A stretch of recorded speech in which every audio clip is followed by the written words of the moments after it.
The Nightmare Before Christmas, Edward Scissorhands, and Beetlejuice. What do these three films have in common? They are all made by the talented and out-of-the-box thinker named Tim Burton. Burton's dark, spooky, and high-contrast films were unlike anything anyone had ever seen before.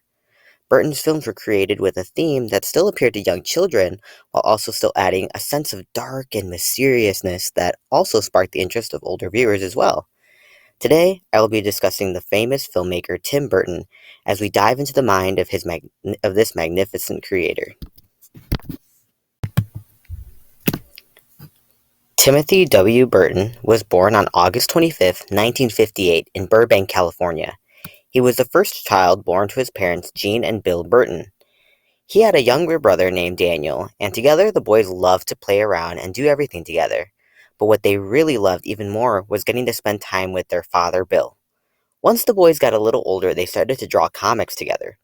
They loved this so much. But Tim had a very powerful connection and desire for drawing and creating stories. In 1972, Tim attended Burbank High School, and this is in 1972, Tim attended Burbank High School. It is here where we start to see the young creator start his journey as a filmmaker. Tim really took an interest in sports and played a variety such as swimming and water polo. However, his love for drawing was very strong. When he was in high school, his anti-litter campaign won first prize, and even earned a spot on the local garbage truck for all to see. By the time Burton was a senior in high school, he knew that he wanted to make filmmaking his adult career. The same year, he had the honor of getting a scholarship to California, the Institute of the Arts. It is here where we see Burton got very lucky, as he was able to work with John Lester. Lester is the most famously known as the director of Toy Story. It's here where it makes us wonder, what was Burton like in college, as a college student, in the midst of learning and gaining all the new knowledge that would later be used to create such an amazing film? The following interview gives us a deeper understanding of Tim as a student that stood out from all the other students. Here it goes. I'll never forget actually looking at Tim's sketchbook for the first time, because his sketchbook was unbelievable. You just flip every page and it was just like this exquisite, extraordinary design, character, person. And you'd ask him, like, where did you get the idea to do this? He'd go, oh, I was just walking around the mall and that was some chick that was walking down to the shoe store. Clearly see from the interview, Burton was able to capture the attention of the people all around him with his unique drawings and sense of style. The fact that he was able to draw inspiration from what others perceived as just everyday things is both fascinating and brilliant. After college, Tim was able to catch the attention of one of the biggest movie studios. The name was Disney. At Disney, Burton got his first job in the filmmaking industry. His first assignment was to draw the characters in the network's new and upcoming film, The Fox and the Hound. While this was such an honor and great opportunity for Burton, only getting to draw forest animals that looked very cute were not his sense of style. This made Tim feel as though he was tied to something he didn't like, which didn't feel great. Sticking with it, he decided to see what it would be like to work on the network's next assignment.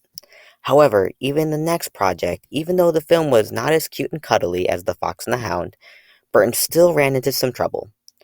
For one, all of his ideas were all too different and off-putting, as his sense of style looked very dark and scary. He was denied his creative drawings and characters because of this.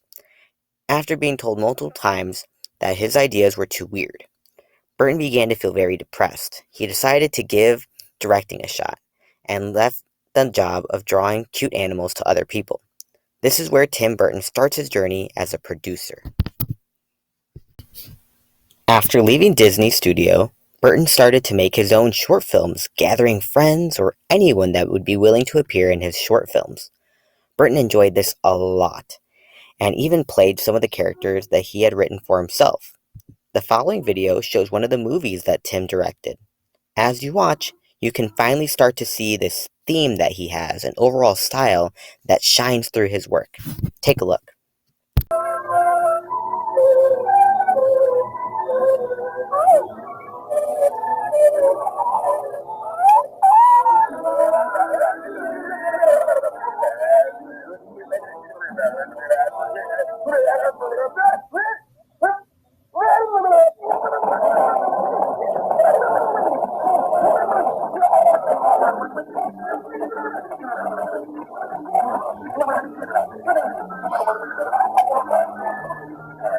As you can see, the masks that the characters wore looked creepy and almost bug-like. The other thing worth noticing is that there was a scary feeling that you get when you watch this early work of our young Tim Burton. We notice that we feel scared when the woman is startled by the bug-faced man. There are shots pointed directly at the mask to emphasize the creepiness of the bug-like face. After his endeavors on creating short films, Tim decided to go back and try his hand at displaying his work for all to see. He worked tirelessly on his first stop-motion animation, when creating the short film Vincent.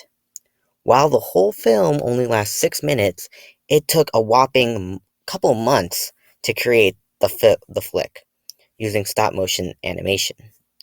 When looking at the film, we can truly see the work that is Tim Burton, with his characters looking very skinny and pale-like. Here, take a look at this next film of Tim Burton's film, Vincent. While Vincent backed slowly against the wall, the room started to sway, to shiver and creak. His horrid insanity had reached its peak. He saw Abercrombie, his zombie slave, and heard his wife call from beyond the grave. She spoke from her coffin and made ghoulish demands, while through cracking walls reached. However, even after it was shown for a while as a short film, Disney still saw it as inappropriate for children due to its dark nature. Tim had to face rejection once again. Even though Burton was told again that his ideas were dark and weird, his films did gain the attention of others. After a long time of waiting on work and waiting for someone or something that would show off his artistic talent, Burton got a call to work on Pee-wee's Big Adventure. He helped by adding his own personal touch to some parts of the film, such as this one. I saw the worst accident I ever seen. It looked like this. This scene was done very well in my opinion, as it shows his sense of style. He has characters with rather large eyes that kind of pop out at you, quite literally. While Pee-wee's Big Adventure is comedic, the directors were still able to work together and be able to incorporate Burton's ideas into the film. Now let's take a look at the work Burton got to do once he finally hit the big screen. One of my favorite movies from Tim Burton is The Nightmare Before Christmas. Not only does it combine the two best holidays, Christmas and Halloween, all in one movie, but the fact that the movie has its musical parts is pretty unique and cool. The characters in this movie are not like any other. Just as it fits, these characters look like they could be all people wearing Halloween costumes. Again, even in this work, we can see the same style seen earlier. Big eyes on a big head with a small, thin, bony-looking body, fitting to the theme and characters we see during Halloween. Very skeleton-like. Another movie that was directed by Tim Burton was Corpse Bride. This story looks very similar to the movie previously mentioned, except this one didn't have to do with Halloween at all. One of my favorite things that Burton does well in this movie is the ability to make the corpse bride beautiful, even though she's dead. She is still intact, and not like any of her limbs are missing, but he adds a blue tint to her, which is pretty cool, to show that she is a dead character. Her dress is still intact, and is still stunning, as she would have been on her wedding day. Going back to the other story, similarly, Sally is also a character that I would say is unique and stands out. Her red hair really makes her stand out from the crowd of characters that she's in.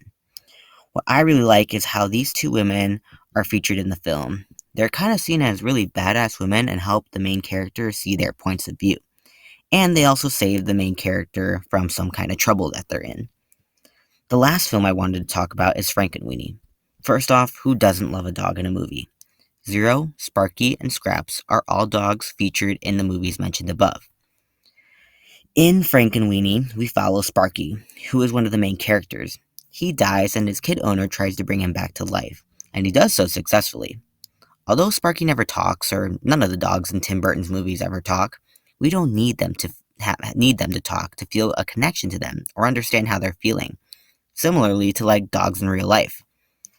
Burton's films have a sense of reality, where we don't really need to see movies where the dog is animated and they're talking. We get a more realistic feel and tied, kind of like a realistic fiction here. The idea of not changing a dog's actual ability is what makes the dogs of Tim Burton so amazing and fun to watch. Yes, there are no skeletons or skeleton dogs walking around, but it is cool to see how it would come to life if it were to actually be possible. This movie gets me emotional because I feel the connection between the boy and his dog, and it pains me to see him sad without his canine companion. Overall, Burton teaches us an overarching lesson to trust your gut and keep pushing your ideas, even if it's not similar to what has been done before. I will forever cherish his artistic abilities and iconic characters that he has created and has always been a part of my childhood, but for also so many other people.